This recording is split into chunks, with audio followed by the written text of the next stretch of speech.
away.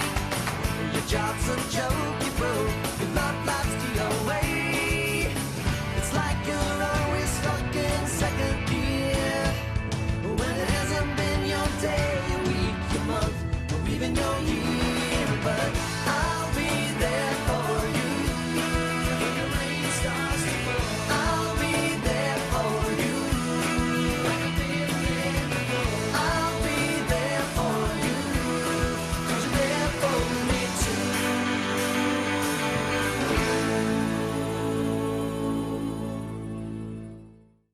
If you ever grew up in the 80s, or in my case the 90s, then you know about how Saturday mornings were back then. They were among the best experiences a kid could have, watching your favorite cartoons all morning and having the time of your life. And most of the ones you watched were likely from Disney. Yeah, you know what I'm talking about. Shows like Aladdin, Darkwing Duck, Tailspin, Chip 'n Dale Rescue Rangers, and of course, DuckTales. Yeah, a true example of a fun adventure series starring Scrooge McDuck, as well as Donald's nephews, Huey, Dewey, and Louie, and a child Daisy clone named Webby.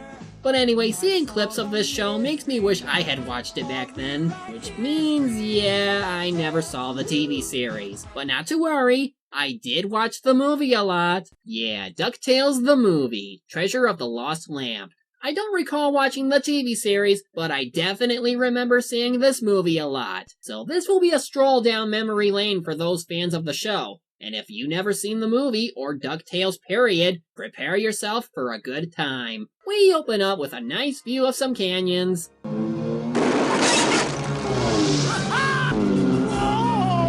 And an airplane ride from hell. Launchpad, is this a stunt you learned in flight school? Flight school? You mean you never took flying lessons? Well, I took a crash course. Now he tells me. And it's only now you're starting to realize that. You had him pilot your aircraft for over 3 years by this point, and it's only now you come to this conclusion.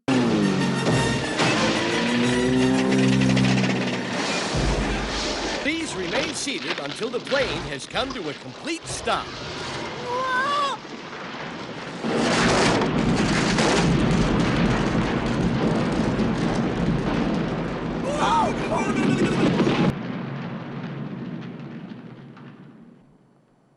Look what you did. So as Scrooge mentioned on the plane, it seems they found the lost treasure of Kali Baba, which he had searched for many years to obtain, and it looks like the search is over as now he's acquired the lost wardrobe of Elvis. Ugh, nothing but old robes. 40 years of searching, and I end up with Kali Baba's dirty laundry. Well, at least the box is pretty, Uncle Scrooge. Yeah, I mean it could be worth over 100,000 in gold. But luckily they find a map that could lead them to the real treasure. This causes Dijon, who's Arabian despite having a French name, to report to his master, the evil Murlock.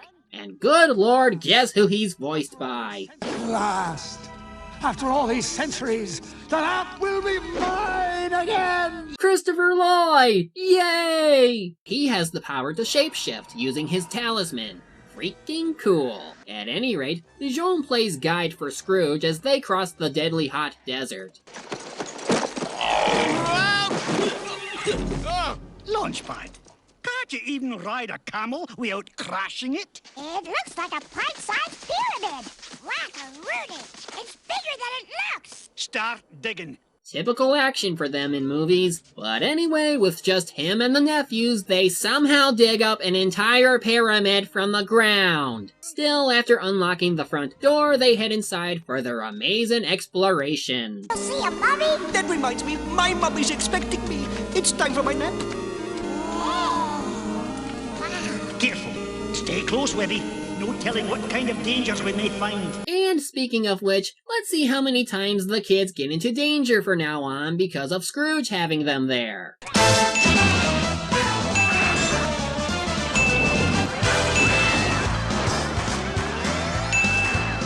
But by some miracle, they find the treasure at last, and it becomes apparent what Murlock was after. The lamp. Just as the title foretold. Who knows what kind of awesome plot points we can have? I get it. Wow. Sumo wrestling scorpions! Don't worry, we're safe up here. Dijon! What? I am not touching a thing! Go get the sacks. How? You guys fell down a hole and have no way of knowing how to navigate the pyramid. How is he gonna get back outside without getting into danger? Webby sets her eyes on the lamp and convinces Scrooge to let her keep it. Somehow, after getting the bags, they get all the treasure from the basket. Now, if you may have noticed, there were 3 bags all full. But when Murlock shows up, not only does he take the 4th, but the other 3 are gone. What the hell? Too bad you and your friends will not live to know the real treasure you have found.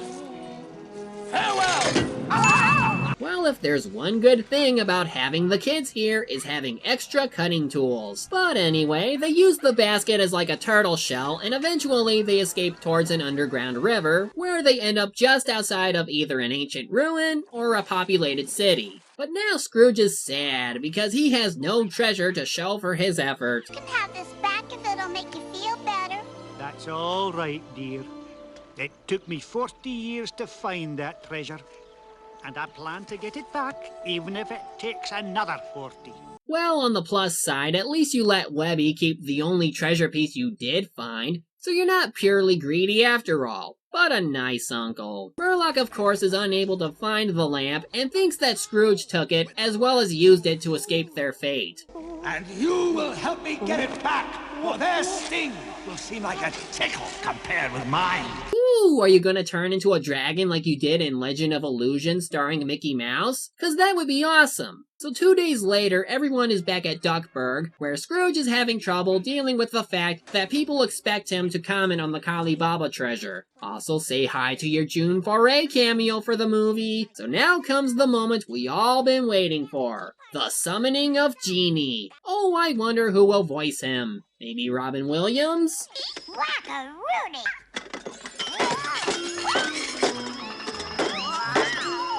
What is it, a Mexican jumping lamp?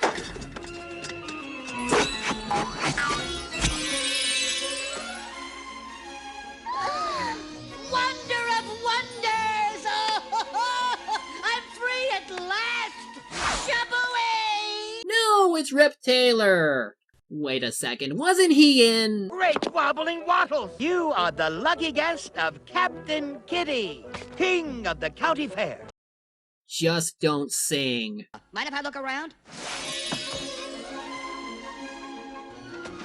Ooh, wow. Ooh, it's a cold food closet. Wait, don't tell me. A rug beater, huh? Egg beater. Yes, I see.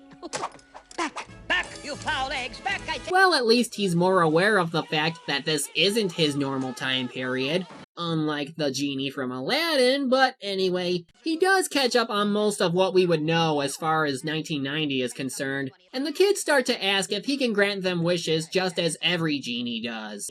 First you have to hold the lamp. Yeah, Then say, I wish. yeah, Then wish for something. that's all. Jeepers, it's even user-friendly. I know the first wish, I'm gonna wish for 1,000,000 wishes. Get serious, that never works. Liar. We tell everyone they can't, but really you can. We've been bluffing for centuries. I know what I've always wanted. I wish for a baby elephant. Oh no, please, oh no.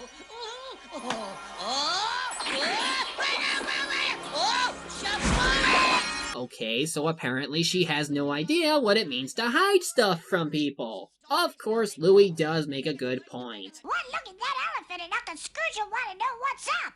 Everyone who sees it will. And before you know it, they'll all be fighting over me, and the wishes will get out of control, and I'll end up being buried in the lamp for another 1,000 years. So remember kids, bigger is certainly not better. So after the elephant is spotted, forcing it to panic, Huey is forced to use one of his wishes to make it so that Webby never made her wish. So does that mean she gets back a wish if it never happened then? Well anyway, Scrooge shows up and demands to know what is going on. So Genie is forced to take up a disguise. Who is this? Gene, yeah, Gene.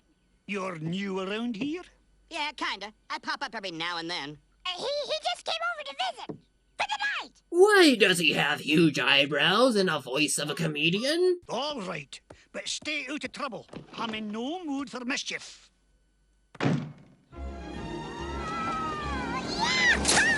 And even though they established a few minutes ago that wishing big is troublesome, they wish for things that are either too big to hide or unexplainable if noticed.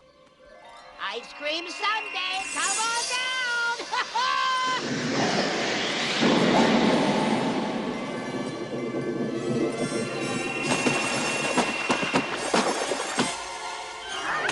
Especially raining ice cream! Also, by this point I have to ask, how do they keep making simple animation errors? I mean, first it was Scrooge wearing his normal clothing instead of his explorer outfit. Now it's Dewey's clothes changing into Louie's while still in clear sight. This isn't like with the TV show where it's excusable given the time frame they have to work in, especially back in the 80s and 90s. But this is a movie where more time is spent keeping an eye out for such problems. So how is it still happening? That night, we learn a little history behind Genie as well as Murlock. Oh, you don't know. Oh, he made me do the worst things. Like what? Did you ever hear of Atlantis? It was everybody's favorite resort until Murlock couldn't get reservations. Then down she went. And poor Pompeii. Mount Vesuvius would have never blown its top if Murlock hadn't blown his. But what are you worried about? He used up his wishes. Well, that's just it. Murlock has unlimited wishes because he has a magic talisman. It's what gives him all his powers. And when he puts it on the lamp, he gets as many wishes as he wants. That does seem like a really big problem. I'm actually concerned. A shapeshifter who can practically have unlimited wishes to do whatever he wants is definitely a cause for alarm. Especially since the following day, he and Dijon finally arrive in Duckburg. There! Oh, that is going to leave a nasty mark. I'll try very hard to remember you at reward time. So far, he's shown to be quite competent. Most villains would have found themselves in awkward, funny moments by now, which would make them less of a threat. I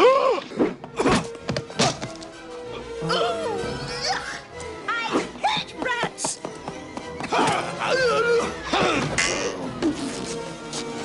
Never mind. Libby uses her last wish to cause all of the stuffed dolls in her room to come to life. Hey, it's the stand-in for King Kong from Cats Don't Dance. So things get crazier around here, and of course, Murlock has to be targeted by the stuffed tiger. But now the jig is up. Time to reset again. Oh, I wish everything were back to normal.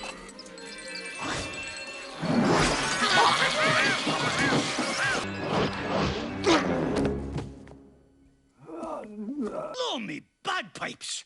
He's a genie! Heavenly header!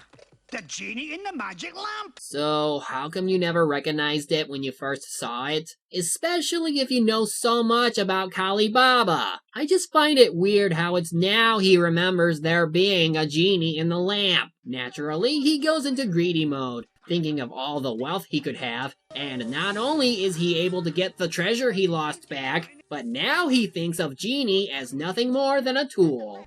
Can't he stay with us, Uncle Scrooge? Yeah. Oh, no! I'm no letting this wee gold mine out of me sight. But he's our friend. Nonsense! A genie isn't a person. A genie is a thing. Racism! So Scrooge heads to that party where he is to make that speech about finding Kali Baba's treasure. However, Murlock is not too far behind, and when he does show up, Genie does his best to warn Scrooge. That backstabbing banshee! No! He's too powerful! He can destroy you! Tell that to Mickey! Make just one little getaway wish. Oh, please, please, oh, please. No! We stand our ground! I got one trick that might save us, I hope. Going up! If Genie could do that to other people without having it wished, why bother telling him that he has to wish for it? It just seems like not every spell he has to be triggered by wish. It was not your fault either, Master. Oh, no, no, no, no, no. Is it me, or does the way Dijon talks seem racist to you? After they leave, Scrooge and Genie share in some nice character development. That's it. Blame the genie. I only saved your life. Sorry. It's not my fault Murlock's after me. I didn't ask to be Mr. Popular. All I want is a life of my own, like your nephew's, with my own bike, a stack of comic books, a sled, maybe some ski equipment, a CD player, my own home video entertainment system. I'm going to assume that he learned that from dictionaries, especially the part about the video game systems. After forcing Genie back into the lamp, Scrooge tries to find his way out, only to bump into a service cart, which causes him to accidentally lose the lamp and take an ordinary gravy pot by mistake. Dijon takes the lamp, and Genie, thinking he could avoid getting to Murlock, convinces him that if he has the lamp, he doesn't need to serve Murlock anymore, and that he can have anything he wants, which comes back to bite him when the first thing he wishes for is Scrooge's fortune. Good morning, Scrooge, sir. What's going on? At the urging of my Genie, I have decided to seek my fortune. I never thought he'd wish for your fortune, Mr. McDuck. I swear. The lamp? Gravy? That's right. I get the loot, you get the boot. You can't do this! Put me down! I'm your boss, not that bum! Which makes me wonder how you got in without anyone stopping you, even security. Wiped out with a wish. If I ever get my money back, I promise I'll never make another wish for myself again. His family and employees bail him out, and they tell him how Dijon has everything he owned. Oh, how awful. If only there was a way to sneak in and get back the lamp. But there's so many alarms. Aye, hundreds and 14,657 ways to trigger them. And you know each and every one, don't you, Uncle Scrooge? Maybe the way to shut him off? Aye. Well, in that case, we'll need to hire Ben Stiller and Eddie Murphy if we're going to conduct a tower heist. All right, lads. Operation Lift the Lamp is about to commence. Or you could just have the children going for you. Here we go again. Danger counter time. Also, Murlock is sneaking in.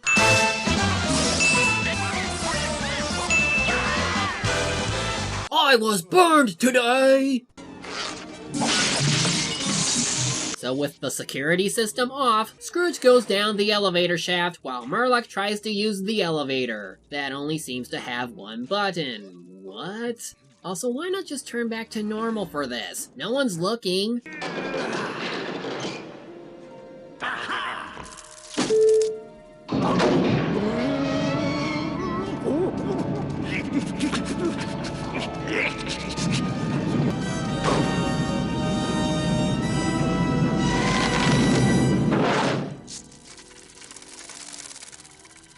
If this were real life, or a YouTube poop, you'd be pancakes right now. With Genie on distractions, Scrooge tries to get the lamp back, but sadly Murlock gets it first, and with the talisman attachment feature for the lamp, he can have all the wishes he wants, and what does he wish for first? Genie, I wish you would turn this disloyal swine into something fitting. Well, okay, but now for the really epic wish. I wish you would transform this mundane bin into a fortress more worthy of its new owner. Remember our magnificent old home? Oh, yeah. Casa de Cuckoo.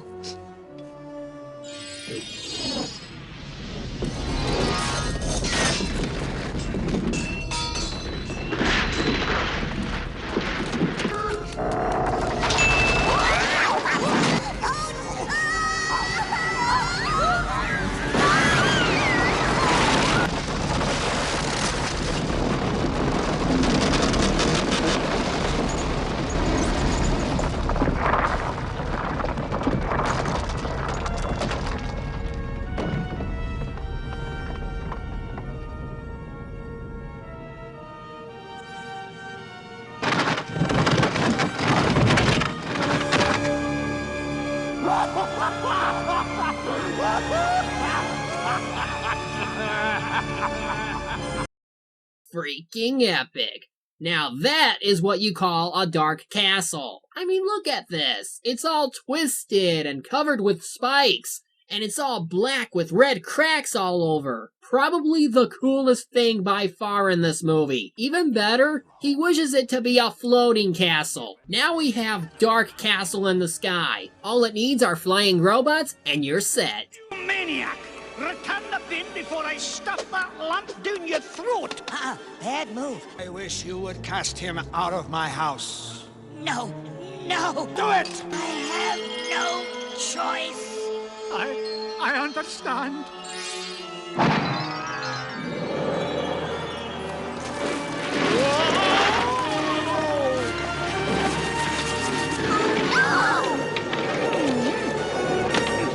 You know, you could just teleport him down, but then again, we wouldn't have the proper climax, now would we? So the kids decide to help out by knocking the lamp out of his hand and... Wait, how did the lid come back if it was gone prior to the talisman attachment? Well, anyway, they try to throw the lamp to Scrooge, but he loses his grip and falls with it. Now Murlock is pissed and is going after him. No! No!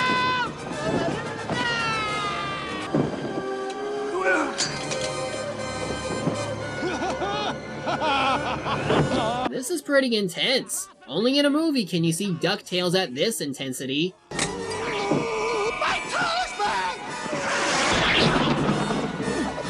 This time you have to make a wish. I wish me and my family and my bin were back in Duckburg right now.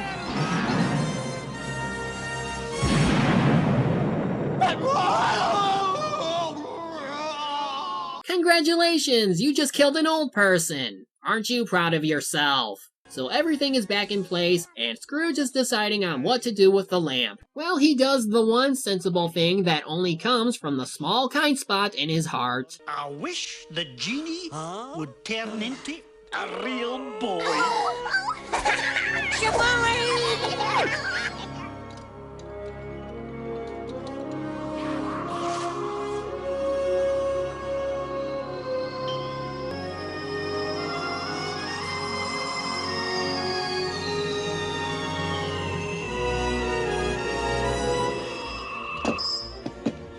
He's a real boy! With huge eyebrows and an adult-sounding voice. So the lamp's power disappears along with the lamp, which means Dijon is back to normal too. Huey, Dewey, Louie, and Webby now have a new permanent playmate as Scrooge goes to enjoy his vault. Ah!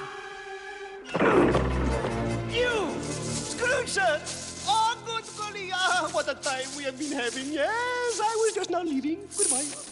But it's only some loose change. I'll change your face, you thief!